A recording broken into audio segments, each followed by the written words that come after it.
Ibarat orang nggak menjalankan sunnah tapi takut bid'ah itu nggak mau berangkat, takut salah arah. Takut nanti khawatir tersesat di jalan. Nah, berangkat aja nggak mau kok. Makanya fokusnya itu jalankan sunnahnya. Ini poho seksenono yen pangeran sing ngersakno ora ana sing ora mungkin apa maneh nganggo yakin ora ana sing ora mungkin apa maneh nganggo yakin. Assalamualaikum warahmatullahi wabarakatuh.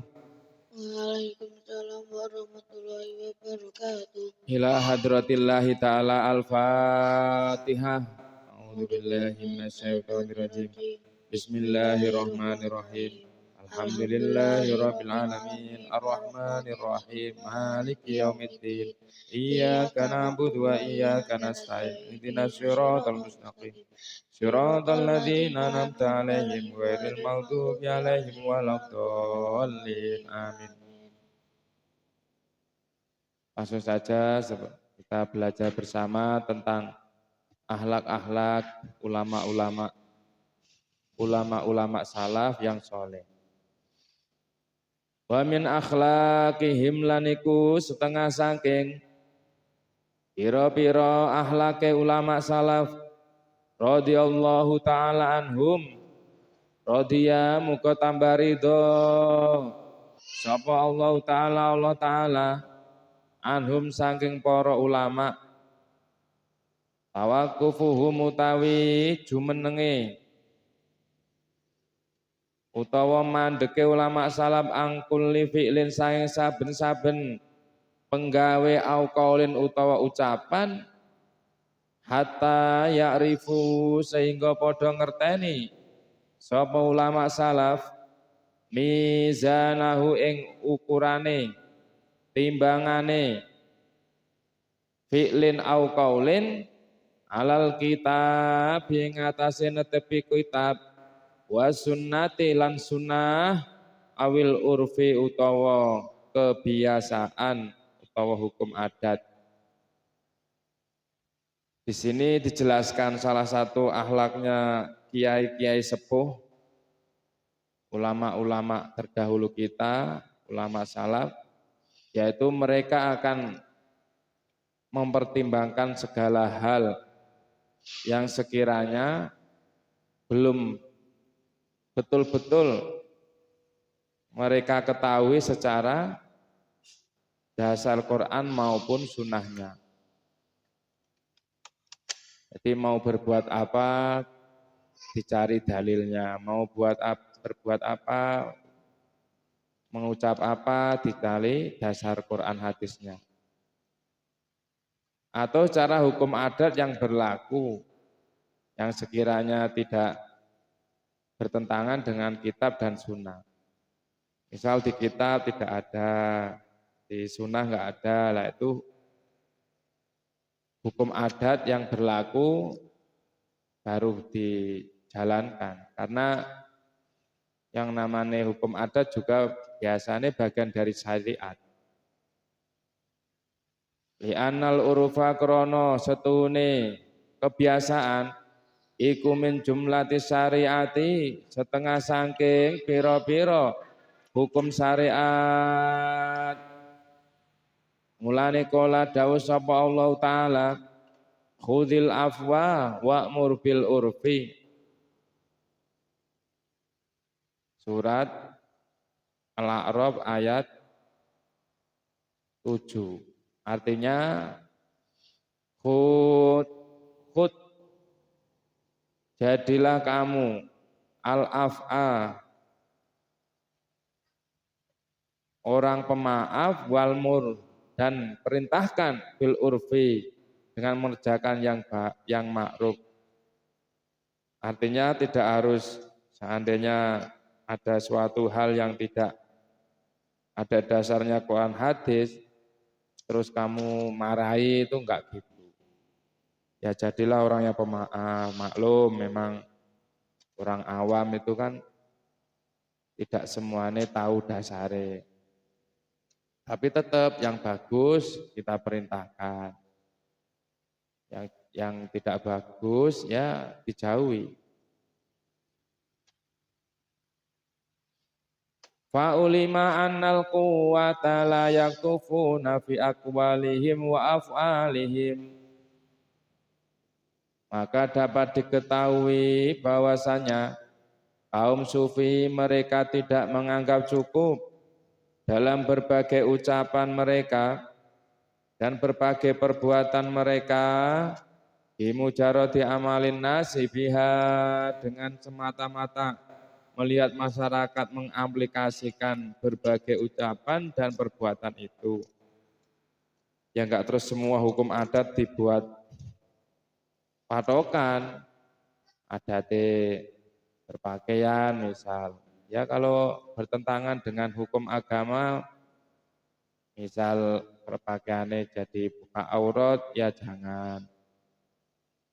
Kalau masalah model-modelnya bebas, yang penting tidak menunjukkan auratnya.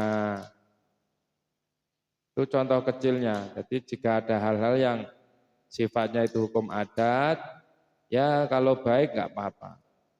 Jadilah orang yang pemaaf, jangan menyesat-nyesatkan orang lain atau membid'ah-bid'ahkan orang lain. Lihtimali ayyakuna dzalikal fi'lu awil qawlu min jumlatil bid'ahil lati la yashhadu laha kitabun wala sunnah, karena memungkinkan adanya perbuatan atau ucapan itu termasuk dari sejumlah bid'ah yang tidak diakui atau tidak dibenarkan bagi sejumlah perbuatan dan ucapan itu oleh Al-Quran dan tidak pula oleh Al-Hadis.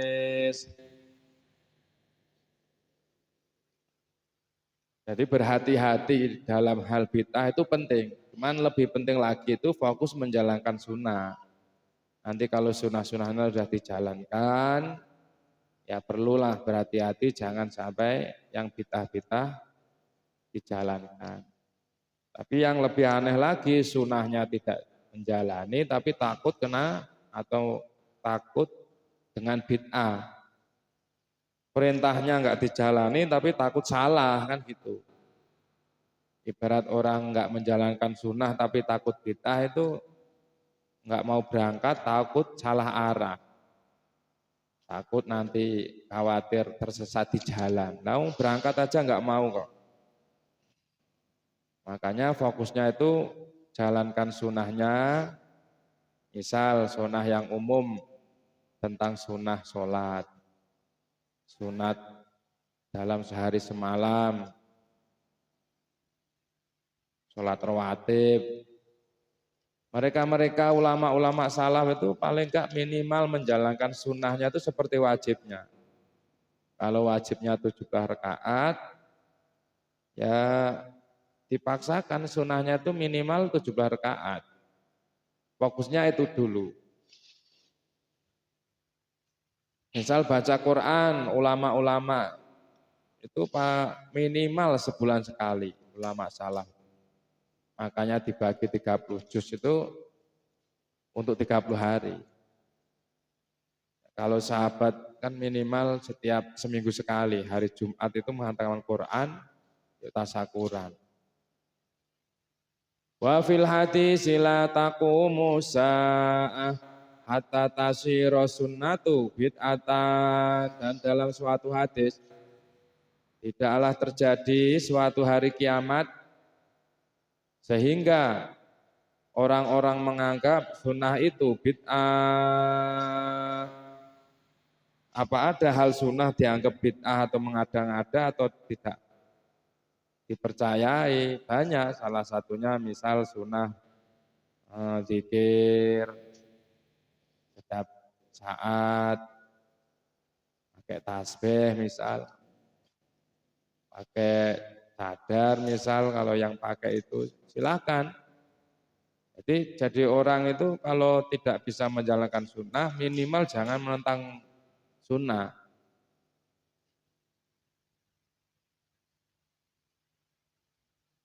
Kalau yang penting nutupi aurat, boleh.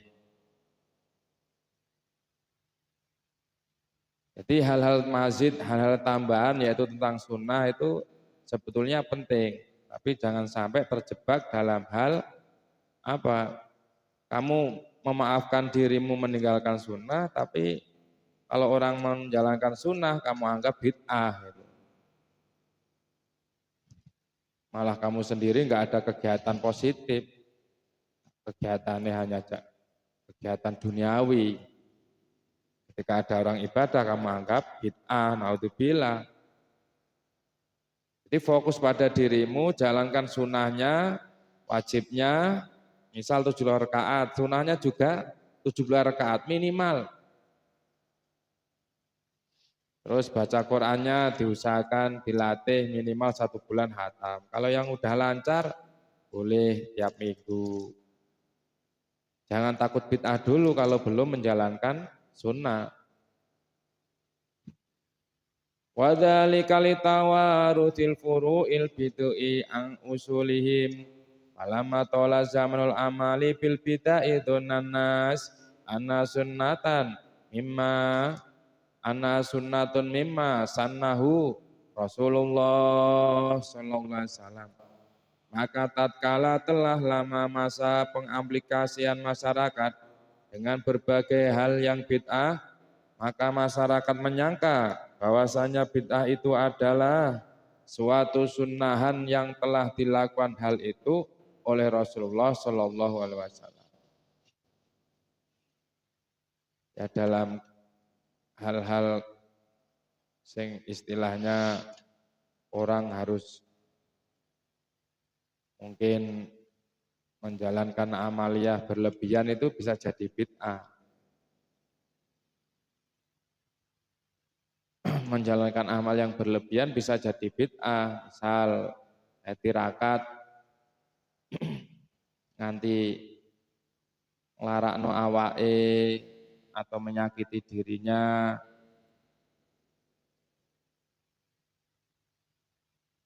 naun-naun.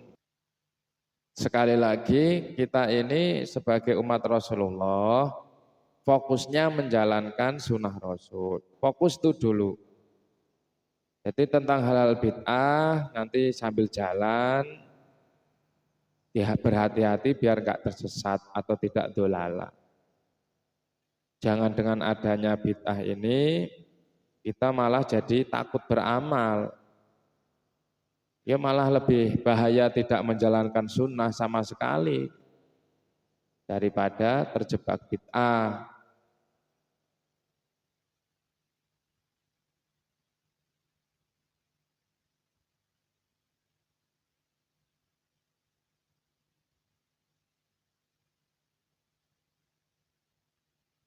Fa in qila fahal li sahibi hadzal maqami ayak muran nasa bima amarahu bi Rasulullah sallallahu alaihi wasallam amla.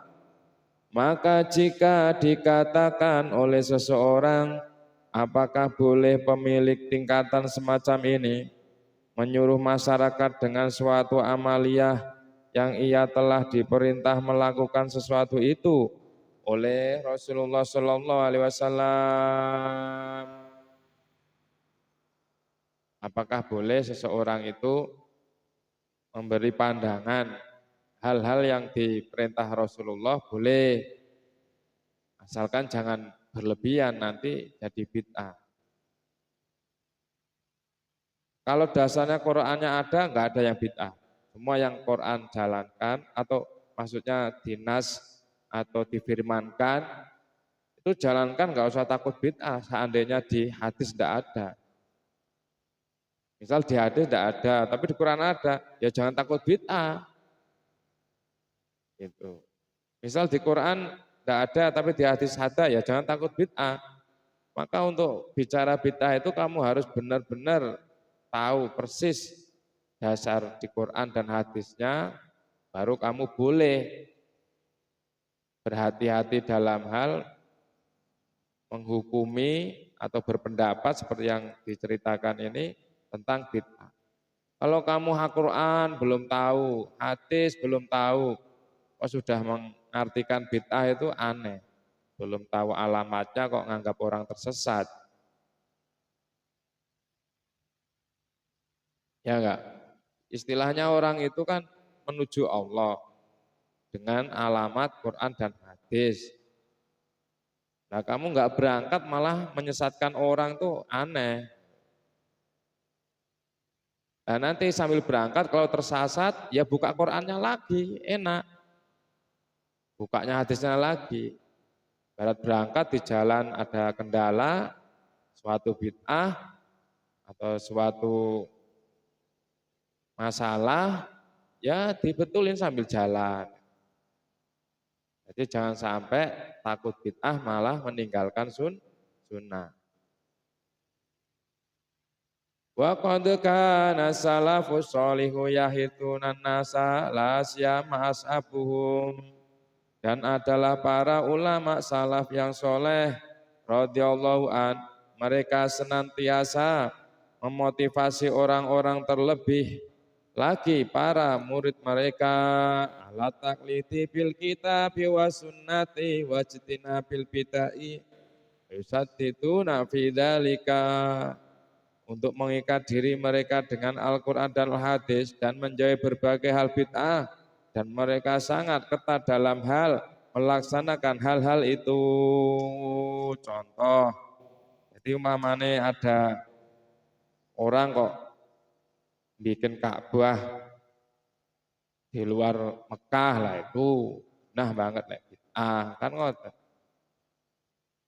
Masalah keseharian menjalankan sunnah ada yang 10 rakaat, 20 rakaat, 100 rakaat, enggak apa-apa. Karena kalau hal yang sedikitnya diperbolehkan itu biasanya banyaknya juga diperbolehkan, hal sunnah itu. Namanya sunnah kan tambahan. Jangan takut seandainya baca sunnahnya 33 kali, terus kamu kelebihan 34 kali, bid'ah enggak gitu. Kan misal Rasulullah perintah ini baca 33 kali seandainya. Terus kamu baca 100, ya kamu lebihnya ahli bid'ah, enggak gitu. Jadi enggak usah takut tentang hal sunnah kalau kamu sudah niatnya itu menjalankan sunnah, menjalankan Al-Quran. Jadi jangan takut salah, beramal menuju Allah itu jangan takut salah. Ya berhati-hati benar, tapi jangan takut salah. Fayaqulu lau ba'dun nasi inna rasulallahi la yaf'al dalika wa la yamut bihi fayarji'u amma kana azama alaih. Contoh, ada seorang ulama dulu kalau ke kamar mandi pakai baju yang jelek istilahnya. Kalau mau sholat ganti baju, takutnya kalau kamar mandi nanti ada hayawan seperti lalat misal mencelok menghinggap ke jubahnya atau sarungnya atau bajunya, akhirnya dia memutuskan saya harus ganti baju setiap sholat. Nah, salah satu anaknya protesnya gini, wong Rasulullah aja itu hanya punya pakaian satu untuk sholat ataupun untuk ke toilet. Nah, hal seperti itu kan bagus kalau tidak disunahkan. Ya bagus niatnya ijtihad, tapi bukan sunnah.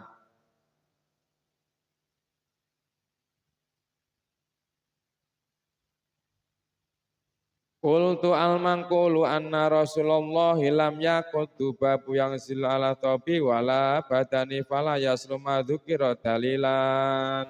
Ya memang menurut Imam Saroni Rasulullah itu belum pernah dihinggapi lalat.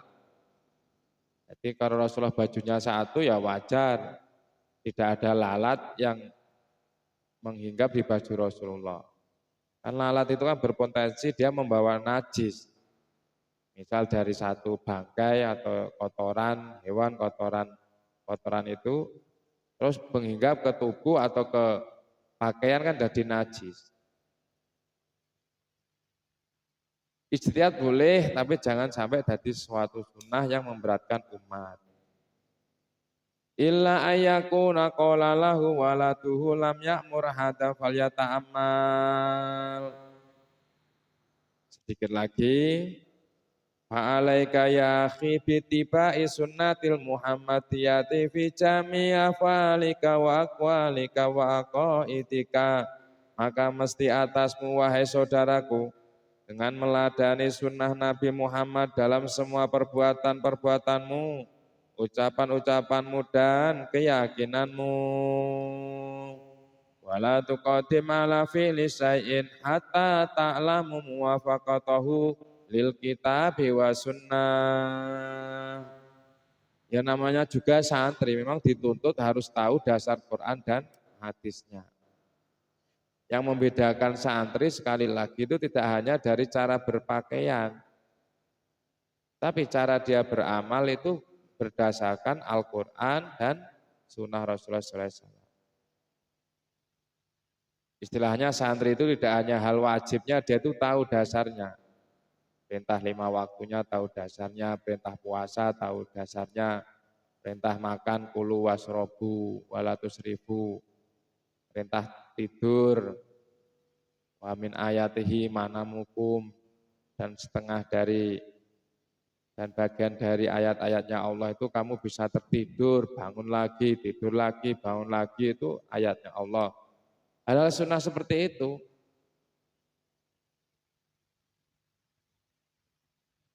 Tahu dasarnya. Kalau belum tahu ya belum, namanya perlu nyantri. Gitu. Misal ayatnya puasa, wahai orang-orang beriman, ya alladzina amanu kutiba alaikumusiyam. Dan seterusnya dan seterusnya. Jadi dari pagi sampai pagi lagi kalau bisa itu betul-betul yang dijalankan itu ya niatnya, ya dalilnya itu ada dalam Quran. Kalau sudah benar ada, nanti sah niatnya, niat ibadahnya itu.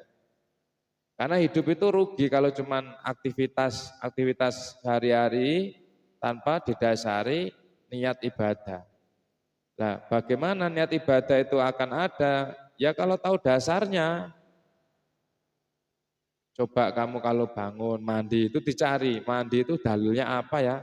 Inna allaha yuhibbut tawwabina wa yuhibbul mutatahhirin, seandainya seperti itu. Allah cinta pada orang yang membersihkan dirinya.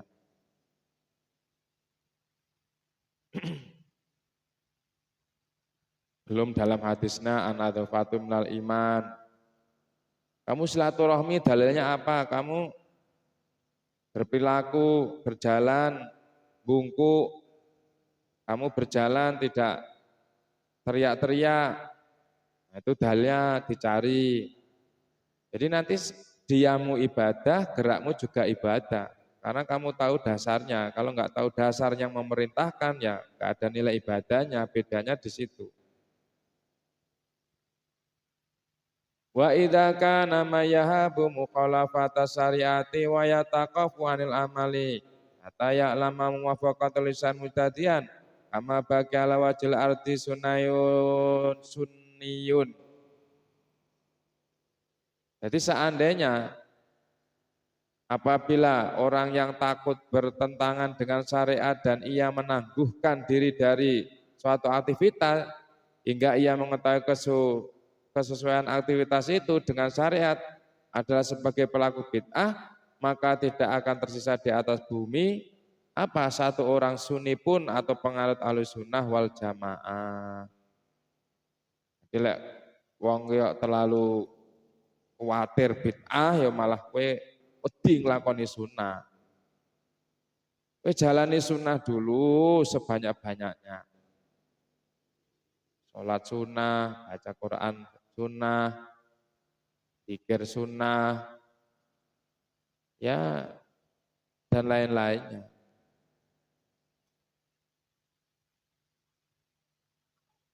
Walhamdulillahirabbil alamin. Al-Fatihah. A'udzubillahi minasyaitonirrajim. Bismillahirrahmanirrahim. Alhamdulillahirabbil alamin. Shiratal ladzina an'amta 'alaihim ghairil maghdubi 'alaihim waladdallin. Amin. Sebelum kita tutup acarane merayu Allah dulu. Jadi perlunya kalau kita merayu Allah agar dicintai oleh Allah. Orang itu kalau dicintai oleh Allah insya Allah hidupnya akan dijamin oleh Allah dan keselamatannya juga dijamin oleh Allah. Dan cinta Allah itu cukup untuk menjalani hidup mulai kecil sampai besar, sampai tua, sampai di alam kubur, bahkan sampai ke alam akhir. Dengan kamu dicintai Allah, seberapa besar pun kesalahanmu, insya Allah mudah dimaafkan. Wong manusia kan tempatnya salah. Dengan kamu dicintai Allah, sekecil apapun amal hatimu atau amal lahirmu, akan dengan mudah, dengan senang hati Allah menerimanya. Makanya agar kita dicintai Allah, salah satunya kita merayu Allah SWT. Bisa dimulai? Ayo bareng-bareng. Bismillahirrahmanirrahim. Niat ingsun ngawula teng Gusti Allah. Ila hadratillah al-Fatihah. A'udzu billahi minasyaitonir rajim. Bismillahirrahmanirrahim. Alhamdulillahirabbil alamin arrahmanir rahim maliki yaumiddin. Iyyaka na'budu wa iyyaka nasta'in ihdinas siratal mustaqim. Siratal ladzina an'amta 'alaihim ghairil maghdubi 'alaihim waladdallin. Amin. Sing angkat tangan Allah, ngubengno tasbih Allah. Sing angkat tangan Allah, ngubengno tasbih Allah. Donga nyembadani krentek kersane Allah. Donga nyembadani krentek kabeh kersane Allah. Yo, sing angkat tangan Allah bareng bengno tasbih Allah. Sing angkat tangan Allah ngubengno tasbih Allah.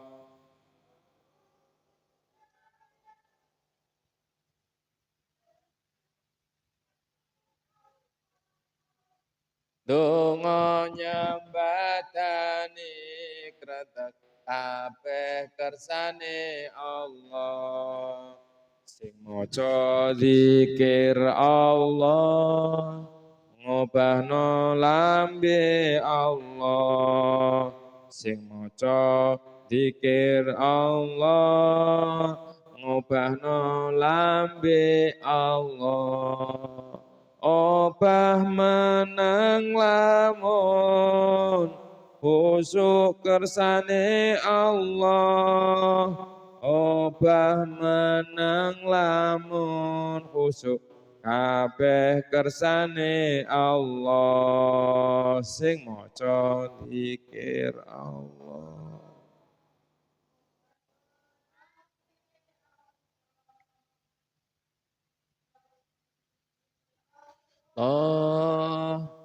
Rahno lambe Allah. Obah menang lamun khusuk kersane Allah.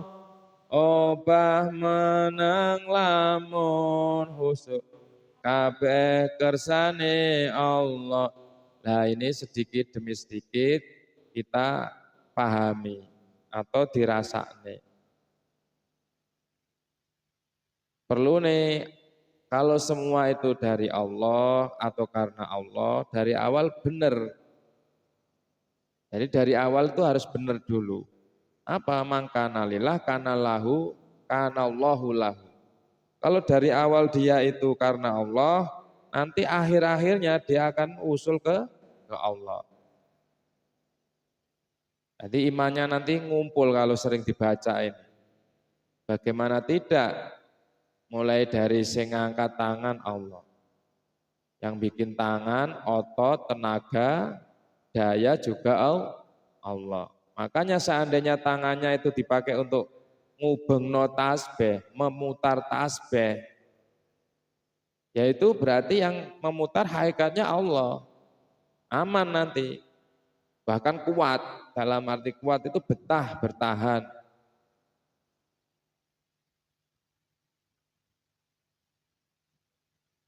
Ya Allah juga kan kerjaannya ngubengno. Ngubengno semesta bertasbih. Allah juga kerjaannya itu salah satu fi'liyahnya itu ngubengno semesta. Tasbih Allah itu besar-besar. Besarnya sebulan, sematahari, sebumi, sebulan-bulan, sebintang-bintang, seplanet-planet bahkan.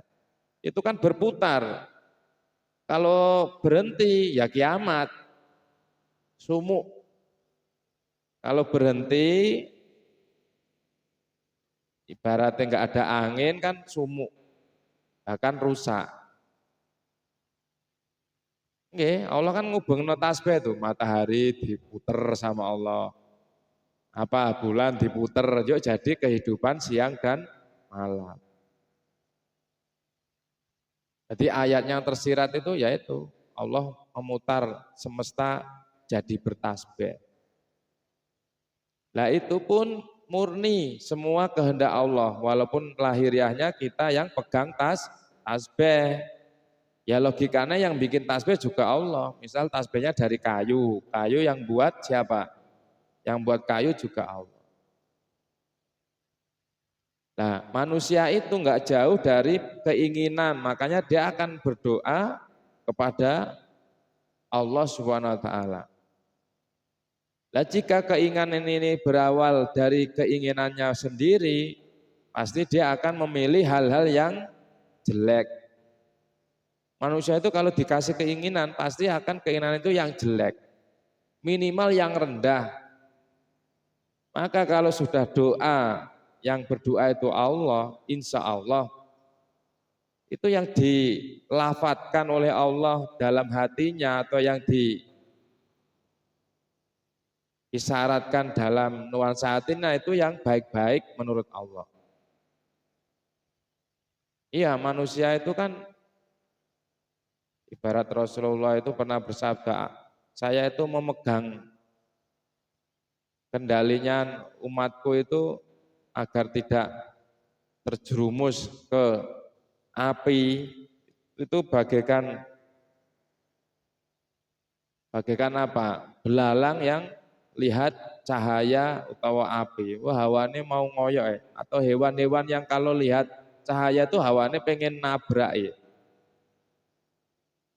Nah karena apa? Keinginan manusia itu panas kalau nggak dituruti.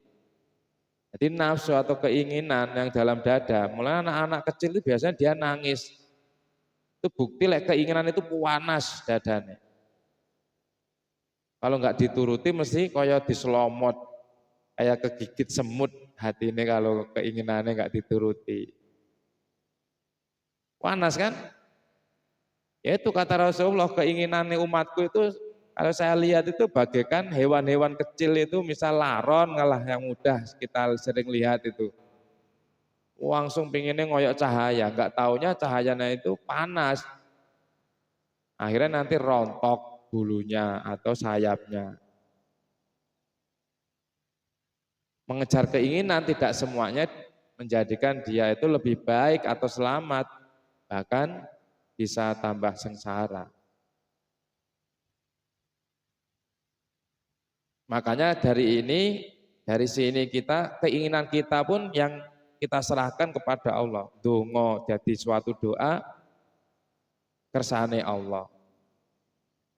Dan nanti juga yang akan nyembadani Allah. Kalau yang minta Allah, yang nyembadani Allah itu cepat. Ibaratnya program desa yang tanda tangan kepala desa. Program gubernur yang tanda tangan Pak Gubernur itu kan lebih cepat lagi. Program Pak Bupati misalnya, lebih cepat dari program desa. Loh apalagi ini program negara langsung presiden. Ya logikanya lebih besar, lebih cepat, anggarannya lebih maksimal atau turah-turah istilahnya.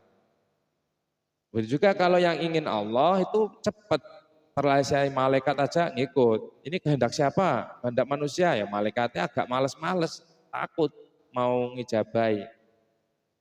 Tapi kalau yang ini kehendak Allah, wah, malaikat semuanya ngantri pengen ikut merealisasikan. Kalau yang kehendaknya Allah itu ibarat kerjaan itu malaikat ngantri pengen dikerjakan, pengen ikut dipekerjakan. Lah jin setan nggak bisa menghalangi, langsung diamankan oleh malaikat kalau mau menghalangi. Lah bahkan gunung-gunung, bumi, air ikut dalam arti ikutnya apa? Ya mau tahu apa kehendak Allah itu yang disembadani oleh Allah. Makanya di sini kalau dari awal sudah dirasakan sing donga Allah sing nyembadani Allah itu kecepatannya bisa 3 kali lipat kecepatan suara terkabulnya doa. Lah krentek kabeh kersane Allah. Itu sama, bahkan sebelum berdoa namanya krentek. Selanjutnya sing maca zikir Allah ngobano lambe Allah, ya jelas karena tiada daya dan upaya selain Allah. La haula wala quwata illa billah. Jika ini terus dipahami tanpa disadari, itulah yang membedakan orang kafir sama orang mukmin. Orang mukmin itu percaya Allah itu kuasa atas dirinya. Kalau orang kafir anggapnya Allah Ta'ala itu kuasa bikin langit bumi tapi tidak kuasa menguasai dirinya. Jadi dia pengennya berlawanan atau tarung sama Allah. Jadi orang mukmin itu percaya bahwasanya Allah itu yang menguasai dirinya. Tapi kalau hati, wis lebih jelasnya, hati yang kafir itu percaya Allah bisa membuat langit bumi, menggerakkan langit bumi, tapi tidak percaya kalau Allah bisa menggerakkan dirinya atau sering lupa. Artinya manfaat imannya enggak ada. Wong iman itu kan bisa bermanfaat kalau masuk hati. Kalau kamu lihat kuasanya Allah di luar, kalau enggak kamu yakini dalam hatimu ya enggak ada manfaatnya. Ibarat kamu lihat kekayaan orang lain, walaupun kenikmatan orang lain walaupun besar, tapi kan jauh dari dirimu, kurang manfaatnya. Jadi lebih manfaat lagi kalau kamu rasakan iman itu yang dekat-dekat. Salah satunya apa? Yaitu sing maca zikir Allah. Iya, karena yang bikin lafat Arab itu ya Allah, yang bikin lesan bisa gerak atau ada akal yang menerima bahwasanya ini bacaannya benar. Ini artinya ini juga yang bikin Allah. Maka orang yang sadar itu akan menyadari bahwasanya sing maca zikir itu Allah. Bahkan ngobahno lambe, obah meneng lamun khusuk kabeh kersane Allah. Ini penting. Kalau dari awal ini salah, nanti kalau ngibadah itu semakin keras hatinya. Karena dia ngibadahnya dengan keinginannya untuk kepentingannya.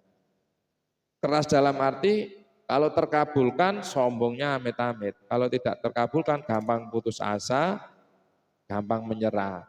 Tapi orang yang dari awal itu dia serahkan dirinya agar Allah menjalankan dirinya untuk ibadah, untuk memuji-muji namanya. Ibarat kita itu aplikasinya Allah, diinstal oleh Allah, mau diisi kegiatan-kegiatan yang disukai Allah, ya ikuti saja.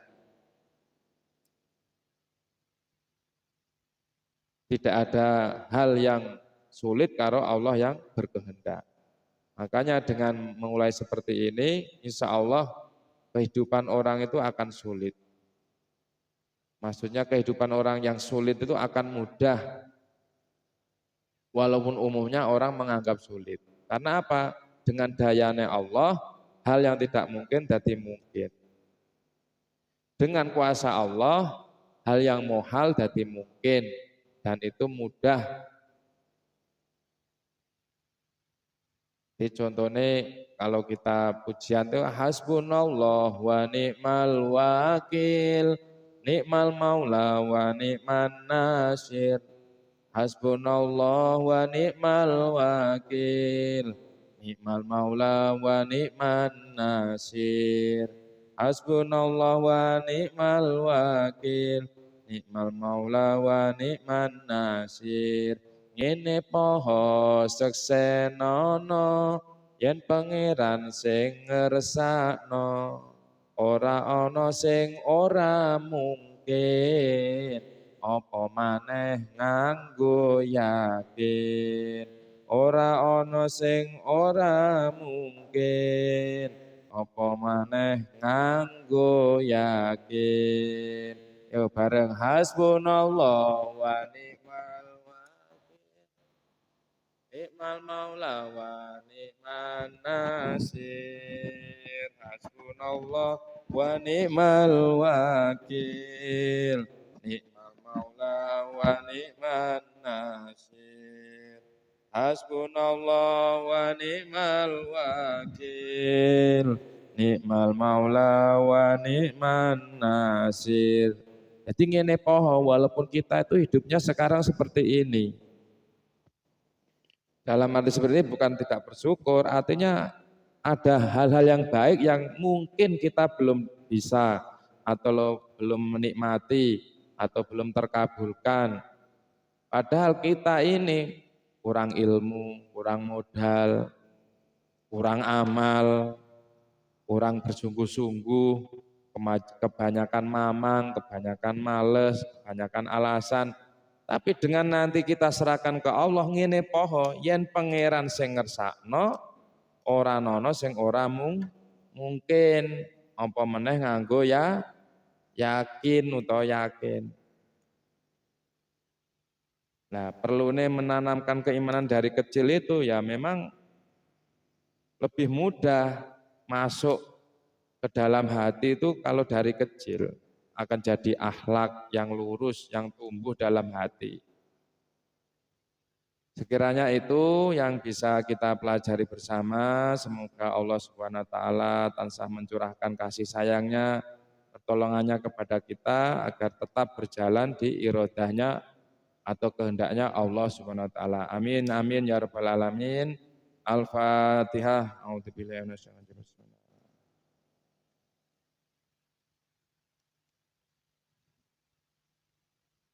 Alim dok. Allahumma ya li ala Muhammad ya Rabbi sholli alaihi wasallim. Allahumma sholli Muhammad ya Rabbi sholli alaihi wasallim. Sallallahu rabbuna ala nur. Salim karo kowe. Ahmad